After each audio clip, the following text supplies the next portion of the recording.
No, there's no perfect time. And you're never going to be a perfect person. You'll never have enough degrees. You are an expert in something, and people need to hear your perspective and what you have to say to the world. And a lot of times women, particularly women of color, are much more hesitant to do those things. They wait.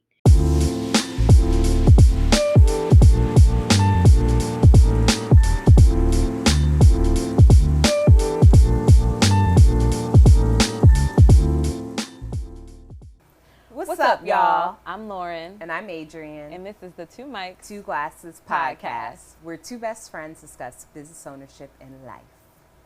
What's going on, girl? Well, I'm just a little excited today because one of my good friends is joining us. I met this person when I was a wee child, and she inspired me playing basketball in high school. Y'all met on a basketball team? No, we met at church. Oh, okay. At First Baptist in Somerset, New Jersey. Although I don't think Khristi is from Somerset. I think she's from East Brunswick? South Brunswick? East Brunswick. She'll let us know. She'll tell us, yeah. But I just remember I used to like basketball, and obviously that didn't continue because my height didn't continue. Like my growth stopped, but anyway. But Khristi used to be a beast on the court. Probably still is, honestly. I wouldn't put it past her. And I just looked up to her so much, and then she just started doing all this, theater and writing and just, always a light. So awesome. It's really exciting to have her today to talk about some things. So and clearly she's still writing. I mean, these gorgeous books that we will have the link for. Yes. That you can purchase. So yeah, anyway, let me just introduce my friends. I'm so excited she's here. So Khristi Lauren Adams is an author, speaker, and youth advocate. She is the author of Parable of a Brown Girl. Oh, that's one I have on the bookshelf. But Parable of a Brown Girl, and also Unbossed, How Black Girls Are Leading the Way. And there's a middle school version called Black Girls Unbossed, Young World Changers Leading the Way. And let's not forget her newest book, which is Women-ish Theology, which is also like a theology of Black girls. These books are all, well, Khristi will go into it, but it's a series of books it's all about Black girlhood. And so I love it. And the covers are fire. The covers are fire. It's just adding so much pizzazz to the set right now. It is. All the color. She has received awards for Best Young Adult Book from the African American Literary Awards and the New York Black Librarians Caucus. Her Parable of a Brown Girl was featured in Essence magazine. It was featured in Vogue and The Root. And Unbossed, How Black Girls Are Leading the Way was a runner-up for the Los Angeles Book Festival and a 2023 finalist for the International Book Awards in Social Change category. Khristi has many, many accolades. Very impressive. I know. I'm like trying to read all of this. You have so many things. She's a graduate of Temple University and of the Princeton Theological Seminary, where she obtained her Master's of Divinity. She's the founder and director of the Becoming Conference, designed to empower, educate, and inspire Black girls between the ages of 12 and 16. And she's currently on the Board of Advisors for Leadership Links, Inc., and leadership education organization that equips Black girls to become change makers. Lord have mercy. Khristi has done it all. Okay, she's touched so many people. She just has a heart for like sharing and caring and self-improvement, and I'm excited to have her here. So without further ado, let's bring on the Khristi Lauren Adams, my girl. Woo, we need the applause. Hey, friend. Hey, friend. Thank you for that. You don't have to read the whole bio, so it's okay. That's for people that don't know you. That's enough. We'll get into your story, but if you could have any superpower in the world, what would that superpower be? The ability to heal, because people are sick. And after you, and Lauren knows how like friends that I've had pass away that we both had. So I think that's the first thing that comes to mind, is like, if you could have taken away their suffering or could have helped in some way. So I would want that superpower. I think like if you would ask me that like 20 years ago, I would have been like, time travel, like it would have been something get a little bit older, you start having more practical superpowers, So I love yeah, that. I love it because I it's would like have the kind of ability. like a multi-dimensional power because you could heal physically, emotionally, mentally. Like there's so many elements of it. So Yeah. it's very powerful. Great. Next one is, what's one of your favorite books? Thank you. These are all nonfiction, so these are stuffy books up here. I will, you know what? A book called Half the Sky. I don't even know if it's up here. So there's a book called Half the Sky that I read, and there haven't been any books that I've read that I've like cried at. And that's a nonfiction, but it tells stories of women all over the world. And each chapter is a woman from a different country, and just their story and their resilience. And some of the stories are difficult to read. I remember putting that book down feeling like really inspired. And I don't really love to read. People think because I'm an author, I'm like this reader. I don't love it. Give me a good show to binge watch. And that's partly, I think, because, like, when you were in school, like, you're reading all the time. So I never quite transitioned to like reading not being academic. So every now and then I'll have a book that like really stands out, but Half the Sky, I would say front to back, I read it and was like, I put it down and was like, I want to do something. And Half that's the a really Skies. good Yeah, I book haven't heard if of that that can one. do that. Yeah. We got to check it out. Guess we got to put it on the list. Yes. Yeah, they actually had it was a New York Times Oh, bestseller that actually wound up becoming a documentary or a series. Yeah, It was yeah. like a Send a link because I series. love a good I'll send it to documentary. you when we get I do. awesome. I do. I'm a nerd. off. All right, so our final question to you is, what are you drinking today? I'm drinking. I have to look and see A because it's pure over leaf there. tea. Pure leaf Yes. tea. Oh, and a nice Oh, it looks glass. beautiful. Oh, it Pure does look leaf tea. pretty. That's Very plain. pretty. I like Very stem. I like nice. stemless wine glasses. I am not a stem wine glass person, so I always have. I have these like this is a glass one, but I have them in plastic. But it may as well be a drink because there's like no Might as sugar well in be it. There's no wine. Should nothing, have so just it been tastes kind of wine. bitter. But, But Yeah. whatever. it's all good. So, I don't have any. Yes. Well, If I had some if here, this wine is good, we'll recommend it to you. We are drinking Agitators Cabernet Sauvignon. you Sauvignon. know, love Cabernet. Love Cab. Yes. ooh, cab So, is my favorite. cheers. Cheers. Recommend. Yes. Can't go wrong with a Cab. Yes, get it. It's a Is it good? what is it? Yeah? It's like bourbon barrel. What's it called? I don't know. Bourbon barrel basted. Yeah. Yeah, I think it was it distilled or was something in Agitator? a bourbon barrel. It's called the Agitator. Yeah, very good, and it has like a. Oh, You can't even. It nice. doesn't even look like a wine bottle. It kind of looks like a liquor bottle, but Yeah. it's not. Okay, back to our question. Okay, cool. Yeah, say, Okay, I say remember it the one more question. time You need to ask it for again the audience. because I remember. Okay. I believe what I had said was. Or maybe she can say it. You said you remember. I can repeat it back while I'm answering it. It was something about how you got started. As an entrepreneur, and that's the part that stood out to me because, well, like you didn't say as an entrepreneur, but it was like you were almost likening the venturing into the publishing world as an author, as an entrepreneurial pursuit, and how that got Exactly. started. And what kind of brought Is you anything to, else? authoring and being a writer in the first place? Like, what was that inspiration? I always loved to write, as you reminded me before we even came on, that I did love to write, but I never saw it as something that I was gonna like do or that was going to be monetary or even just career.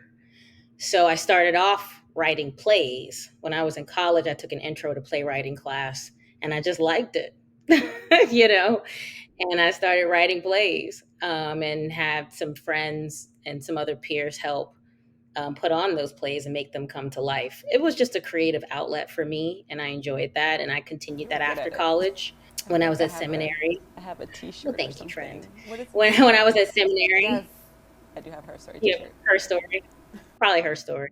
Yeah. In seminary, I wrote the Her Story exhibitions, which was a play about Black women and Black women's lives sort of being on display and what that meant on the stage.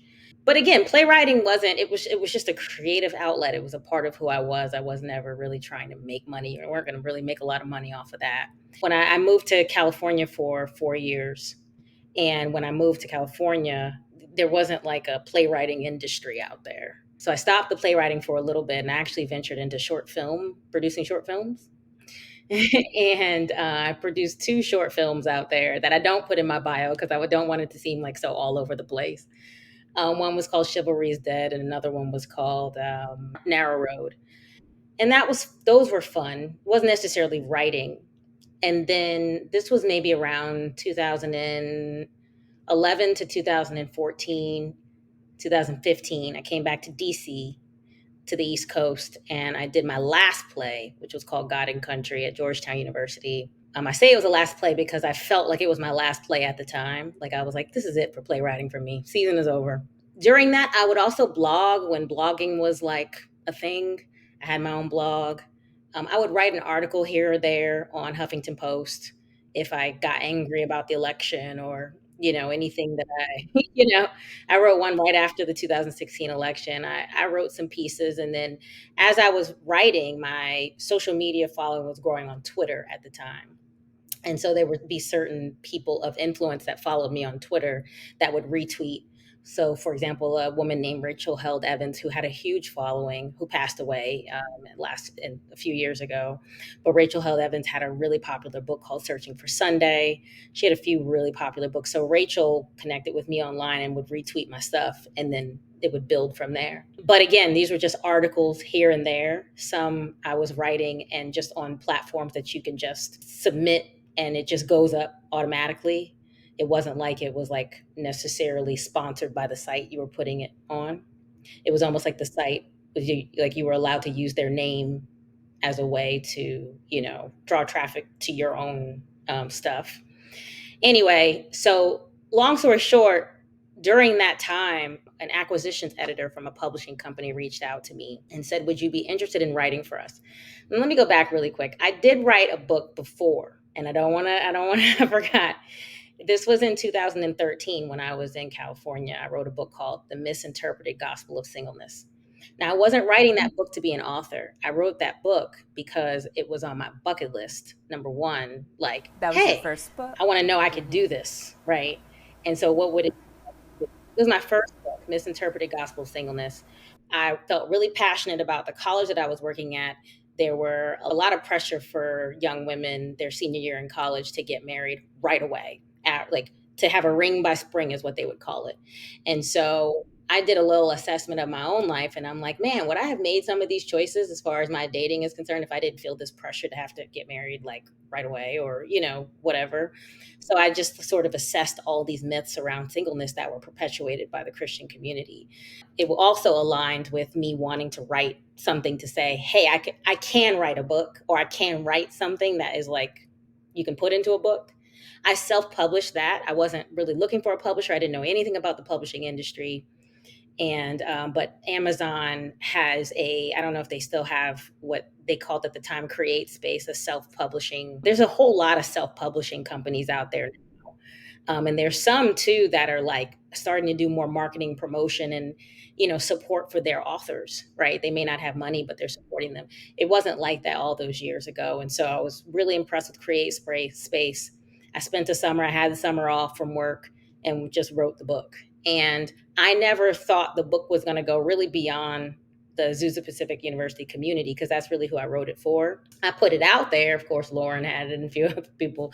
And I went around speaking here and there about misinterpreted gospel of singleness. And at the time, I felt like it was something I needed to, like sort of attack the myths and the things that would make particularly women, but people in general, single people, to feel shamed for being where they're at in their life. And so that was really important to me to sort of get out against the culture. So I'm saying all that to say it wasn't about the author or it was really about the message and about saying, hey, Before did you move that. on, So when can I we was just done Misinterpreted really, Gospel of really Singleness, I recommend was that book like, though? Because a lot of women even go our ahead. age now, like when I got that book, I was in my 20s, and it helped me break up with a boyfriend too, which I needed to let go of. Mhm. But that Yeah. topic and how it impacts even our friends. And I think it's just such a good book.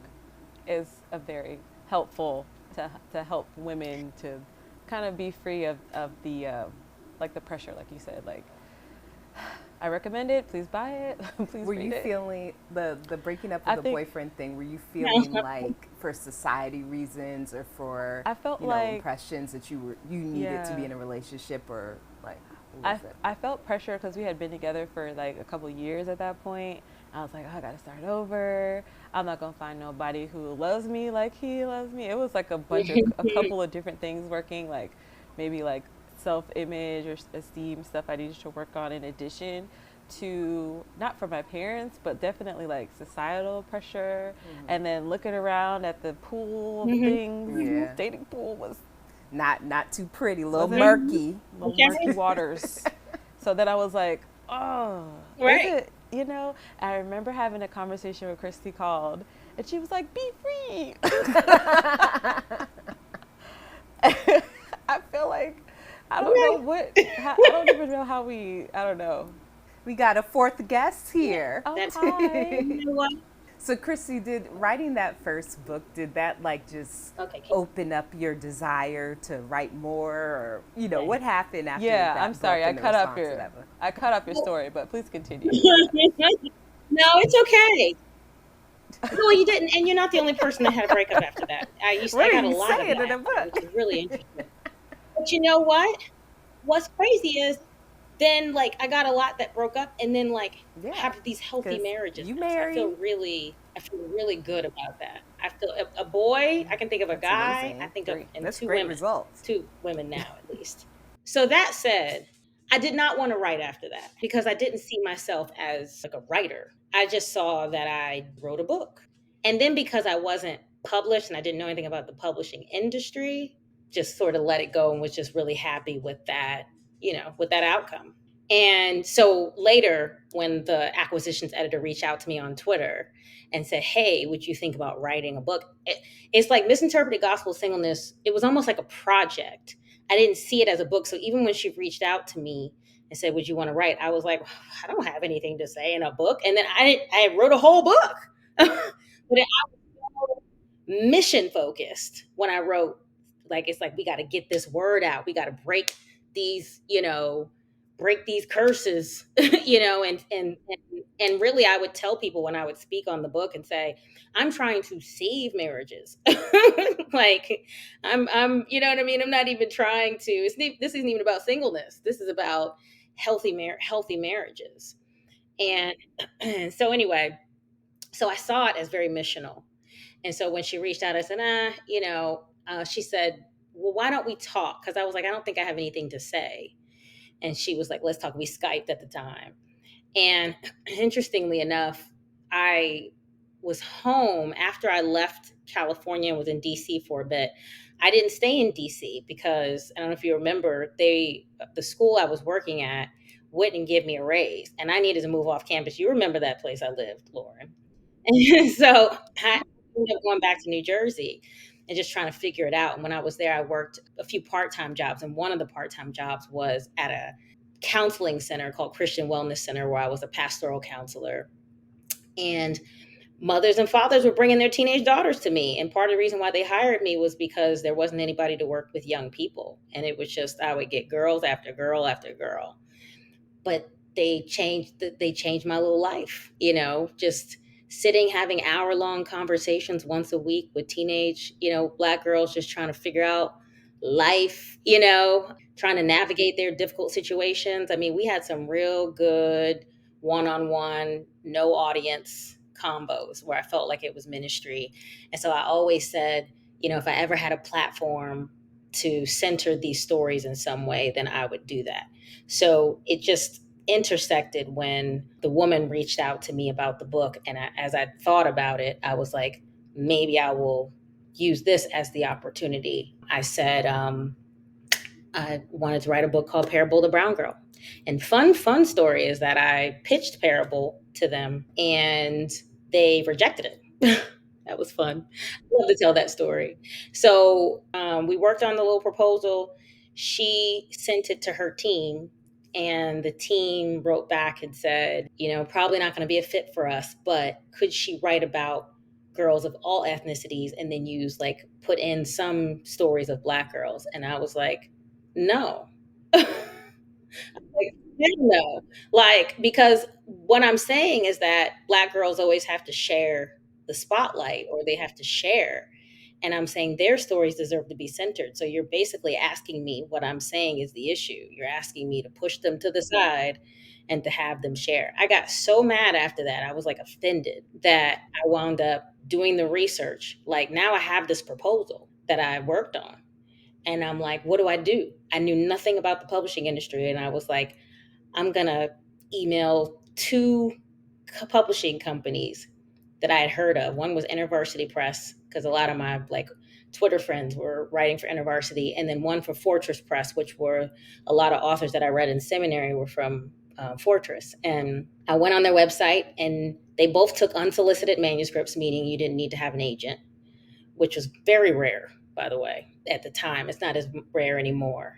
And I redid the book proposal because I was so angry. And I wrote at the top of it, people don't care about Black girls.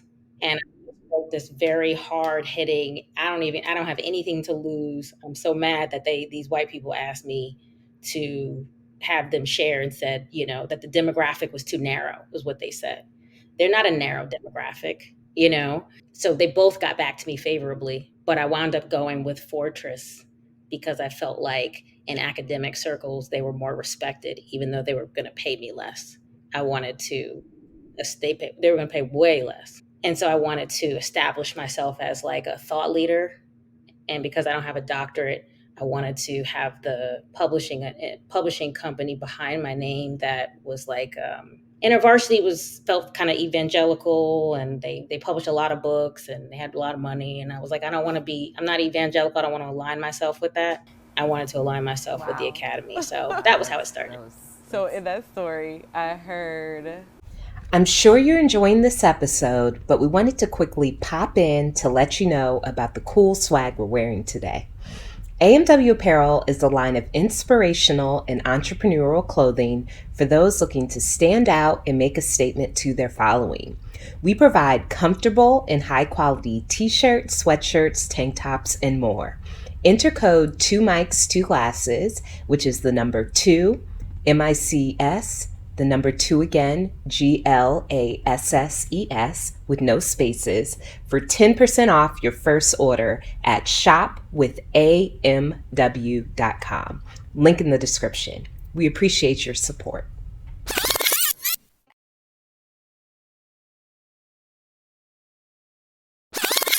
I heard one, even though you're saying that writing was not the goal, like to be an author was not the goal, you were writing all the time. You were kind of exercising that craft. You were putting yourself out there. You were putting yourself on blogs, on other websites, and you were creating a buzz around yourself on Twitter, which, Aunt used to go on with Scandal on Twitter. Oh my God. Khristi. Khristi had to watch Scandal live so that she could live tweet. We could not watch it after the fact. There's a lot of audience. Scandal. History of Black Twitter. History of Black Twitter.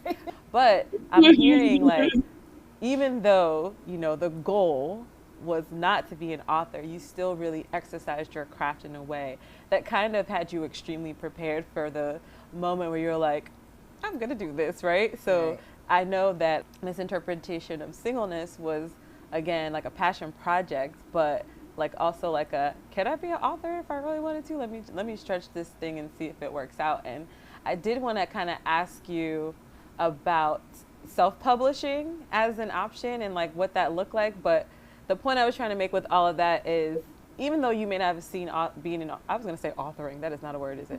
Being an author as your career path, it became, you were just working at it. You were working at it, you persevered, and then you allowed the passion that you had for certain things to just drive you, even though, you didn't want to be an author. But I think what makes a good author are the passion projects, are the things that are important to you, like writing about things that kind of light your fire, which is probably why your books are so Yeah. good. Well, yeah, like how many books later is this? It's Like, how just many like books have you four, done in three, total?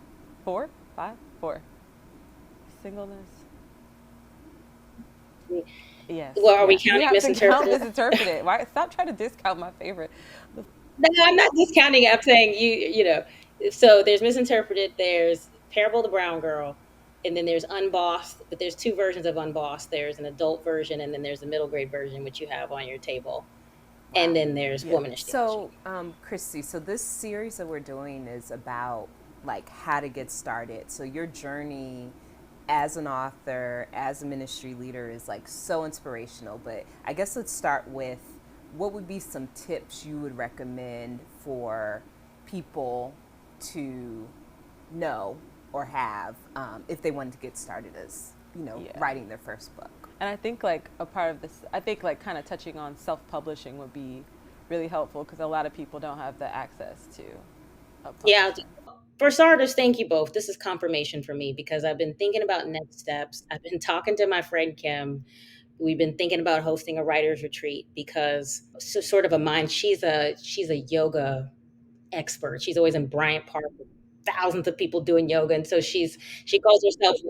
And she'd be somebody great to have. I would love to connect you with. She calls herself Reverend Yogi, and she went to Princeton with me, and so she sort of her theological background mixed with her certifications as a yoga instructor and wellness coach. I mean, she's amazing. So we're thinking about doing sort of a mind, body, and soul retreat of some sort somewhere for Black women who are interested in writing and publishing their own books. And I say that because so that's the main question I get in any book talks and things like that. There's always somebody taking me to the side. Even last week, somebody stopped, when I'm signing the books. I was thinking about writing, like, what do I do? They want to know. And I am grateful to have written these books and have this experience. I feel like, now is not necessarily the time for me to publish another book. Now is the time for me to share the wealth, and because I want to see more Black women getting published. A lot of white women are publishing books. This is not a racial thing, but a lot of white women are publishing books who are not publishing good books. And so, but getting these six-figure deals. And even the great ones, even the good ones, it's coming very naturally. Whereas I see a lot of hesitation with Black women in particular, like, maybe I have to be this before I can write. Or as I see other women who don't feel like they have to do that, they just go through the door, And so I would like to see like the less of that. So, self publishing, really quick. The difference between self publishing and publishing, you don't have a publishing company behind you when you're self publishing. Now, again, it's 2024, so it's a little bit different. There are, like, I could say for Misinterpreted Gospel Singleness, I had Create Space as my publishing company, but you're putting out the finances to get your book published. So, you're going to pay the company, or you pay whatever it might be, whatever venue you want to use in order to get your book out. You have to finance it yourself. You have to market it yourself. The whole thing is you. But you will likely get 100% of the proceeds depending on what you're working at or who you're working with. You'll get at least 90% of the proceeds back. So all your money comes back. So I had Misinterpreted Gospel Singleness. All that money was coming back that I invested in. I got 100% of the sales, but it might be on Amazon. You don't necessarily have big distributors like Barnes and Noble, and other distributors. You don't have access to those distributors. You also don't necessarily have access to Publishers Weekly. Those publishing companies have the connections to be able to get your book into those into those magazines and into those settings so that places like Barnes and Noble could pick it up for distribution. You are 100% on your own when you self-publish. But some people they want that control, and that's not a negative thing. They want it, and that's what I wanted with Misinterpreted Gospel Singleness. That's really the only difference. Your books will look just as good, particularly nowadays. You can get anybody to do a great cover. Some of these companies, self-publishing companies, come with graphic designers. Your book will look just like any other book. It's just reach is the difference, and proceed. So you're not going to get a book contract. So with my first contract, right? And I'll tell you what I got with my first contract because I don't mind like telling people. So my advance was $3,000, right? That is very for Parable. That's very low. But I'm a first time author. They don't know me. It's not like I got, 100,000 followers on social media, which is very important. So I had a smaller following, fairly unknown person, but they felt like the topic was a good topic. And so they sort of went with it. I say all that to say I'm seeing money back from Parable like much earlier because Parable did wound up doing well. And when Parable came out, it was COVID, George Floyd, and then the sales And went this one, up, that was right self-published? around No, that that was time. with the So I first. Oh, okay. no, published with Fortune Press. So that was my first like book. So Misinterpreted Gospel Singleness is the only self-published. But when I published with Parable, when I was telling you the story about the book that got rejected, that was Parable. Oh, okay. Then it got picked up by the one publishing company. They gave me $3,000 for my advance, which is low. If you get a low advance, you'll see the money So the back. advance is like, oh, because they're advancing your sales You see what I basically. So mean? they're Because going you to just keep it until you recoup. yeah, you just got to pay it back, right? So the $3,000 was gone in the first few months. So I was able to get money back. You're not getting 100% anyway, but I'm seeing money back from Parable. But the two other books that I've had were much higher advances. And if I didn't sell that, I get the quarterly reports and the publishing companies, So it's it's really almost their like they're responsibility buying to the sell the rights to book. your book you until know, you sell a certain amount to pay back your advance, basically. well, they're going to have the rights anyway. So, like for Parable, somebody reached out about a film. It really wasn't, it did nothing came of it. They couldn't reach out to me. They had to go through my publishing company because they had the rights based off of me like signing. Now, I will get some proceeds and I have some say, but they have the rights to Parable. And Unbossed is with the same publishing company. So when you sign a contract too, they have first dibs on your next book. So you can't just go on out and just get another deal. They have to have first dibs and they have to say no.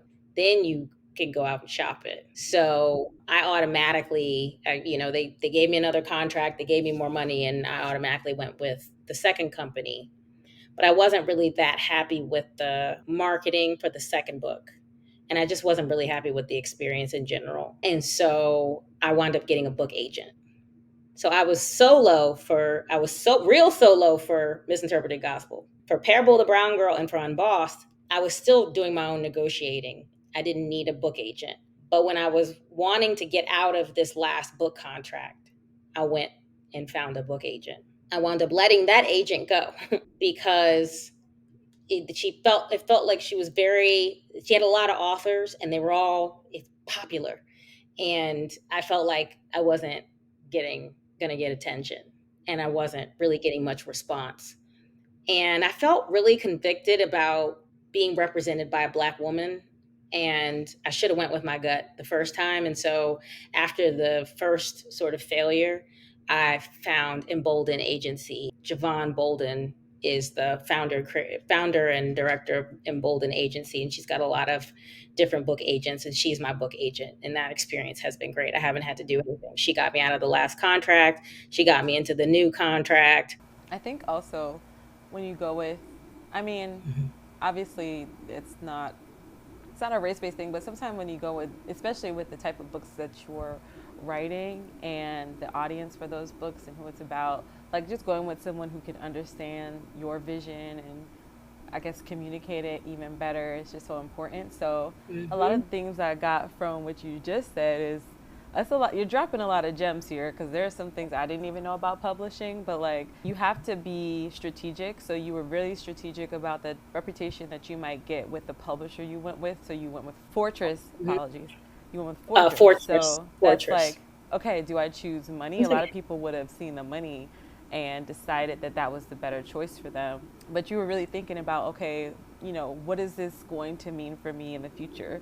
And then after that, you had to make some decisions about like, okay, if I stay with this publisher, is it going to align with your values? And I think when it comes to being an author and having choice over what you write and having that valued, it's just important to kind of ensure that you are picking people that will allow you to shine authentically, because a lot of times it just reminds me of like American fiction, and even the story behind the movie of the original book, which I think was called Erasure.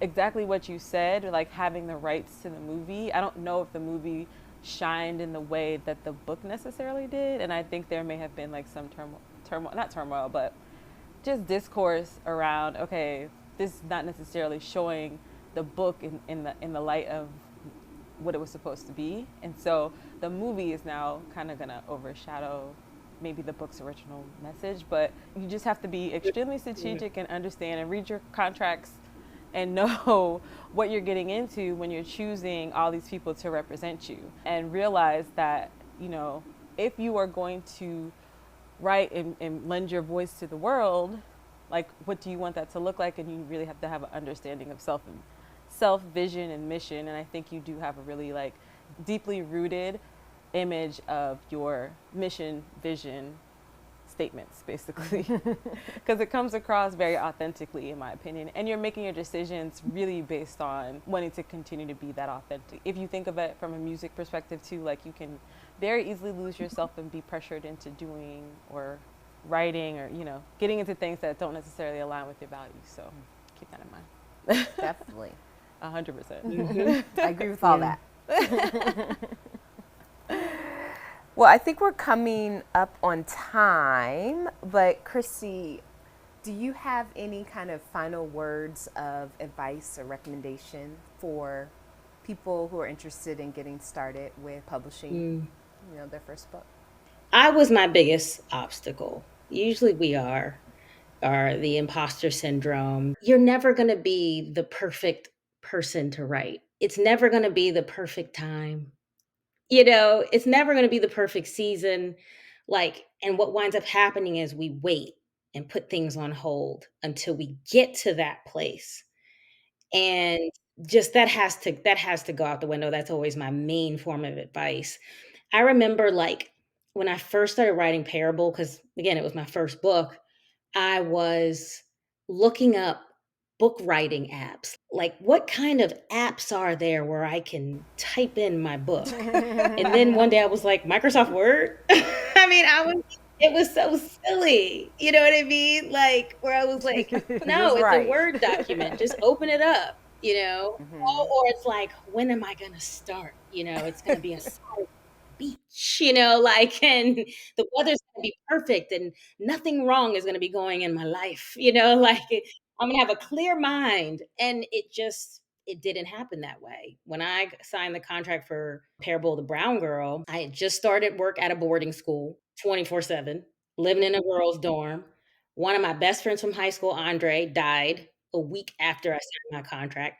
So I remember when I was writing the book, I was sad all the time, like, just sad, and I was like I felt so bad because I felt like the book was gonna be bad because I was, like, so angry that, how could I write, like, in this much despair? I'm either sad or I'm exhausted from my job, and it was like, "How can I write this?" Like, I feel like I'm not able to do it justice because 'cause I'm not my best self, but that was the self that I needed to be at the time in order to get that book out, and it's the perfect, like, reminder for me, that you're just you might be a mom or you might be, working 24 hours a day, or you're just there's never going to be the right time. You just got to start.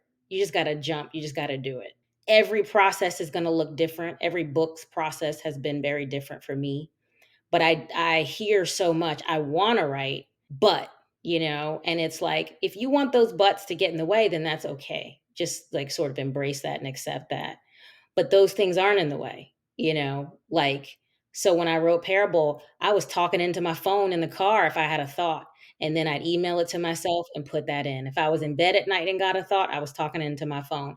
I was on Microsoft Word. I was editing when my kids were watching a film in the class that I was teaching. I'm editing in the back. There was never a perfect time to get that book out. And so the last thing I'll say is I remember my head of school at the time when I like posted that I'd finished the first draft of the manuscript, and he was like, "Congratulations," and I was like, "Thank you, but you really should congratulate me on the fact that I did that whilst working here." You know what I mean? That I was able to do that and juggle it with all of that going on.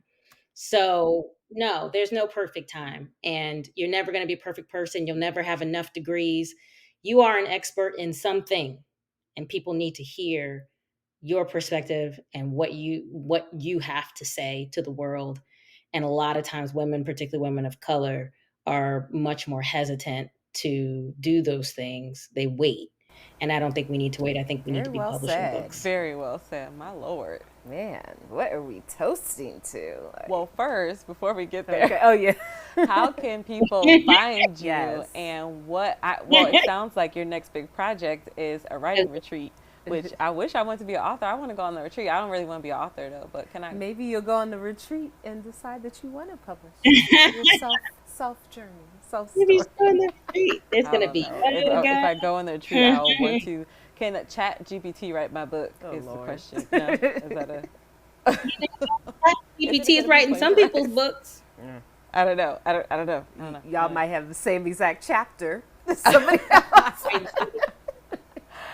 But but how can people find you? What Um, are next big things you have going on, and how can we support you? so I just got suspended off of TikTok. I just joined it like a week ago. I was like, my account is permanently suspended. I texted my sister like she was cracking up. I think it's because you're not allowed to advertise if you don't like pay. Like And I you was weren't like a promoting my business book. account That or was really anything. why I was going Oh, up maybe that'd be there. a business Okay, that might But have account. been why. Yeah. no, I was. Oh, I would say, oh, you can buy it, you can purchase on Amazon or whatever. It said that I did it multiple times. Just, I don't know. They didn't work. They didn't give me a second chance. So no more on TikTok, but on Twitter, X, formerly known as Twitter, I am at Khristi Adams and no, at Khristi Lauren, which you can just Google me and all this will come up. But on Instagram, I'm at Khristi Adams, and I'm on LinkedIn. I'm not really on Facebook. I have an author page, but I'm never really up there. So that's how you can find me, mostly on Instagram now, especially since I'm no longer a I TikTok person. mean, I was building a little audience up there too. I was looking at all the Aw. videos. I'm in bed laughing at it was stuff. just a So I You get a think distraction. the new Lord didn't want username. You know, Start you could again. get like just another email, make it a business account. me. I told Donnie, I'm gonna use his. I'm just gonna get his email and just use his. So you can find me up there. But the next thing, I've always been a big like. I have always stepped back and been a big believer that you don't have to outdo. Like you're only competing against yourself, and you don't have to outdo all your stuff. So I'm not in a race to write the most books. I'm not. So while I'm figuring out what that might look like. This might be the last book for a while. Next year, if it changes, don't make fun of me, okay? If I get another book, if I sign another book deal, I want you to remind me of this moment. But what I want to do is help other Black women get into the publishing industry and answer questions. And we didn't mention this up there, but now in the publishing industry, your social media following is so big, it's actually almost annoying. It's such a big part of them paying attention to you. They don't care what degrees you have, what content or is even in your book. If you have 10,000, 100,000 followers on Instagram, you're going to have the Oh attention of wow. publishing companies. It's very frustrating. But anyway, so I want to be able to give that type of advice out. So, like a lot of book agents, they won't even work with you on your proposal for your next book until they're going to say, go back to Instagram and start working on your content and building your following. And when you've built your following, But isn't we that will doing the work of the pitch you. publisher for them? Aren't they supposed to make you popular? Okay, I'm sorry. I'm going to another topic, but I was just Right. Well, but 100,000 followers doesn't make you an expert or doesn't make you, but that's really what it's all about. So that might be a part. I would love to do a writer's workshop for Black women who are interested in being in the publishing industry that have questions. And one of the things we want to do, my friend Kim and I were saying, is like have different segments and then sections during the weekend and a lot times for them to work on a book proposal, a lot times for them to post some content, and think about what that might look like. Has anybody written a book that has the same title? I'm working with a young woman now who's like, I got this really great title. It's a great title. I'm like, now Google it and see who else has it. So those are the types of things I want to work on and empower other Black oh my women god, to I be love it. able to Amazing, become authors. amazing. It sounds like we need to cheers to more Black women publishing in general, because Because, like, we have things to say, we have experiences. Yes. I mean, yeah. So we're toasting to more Black women authors. Cheers to that. Bing. That was so loud.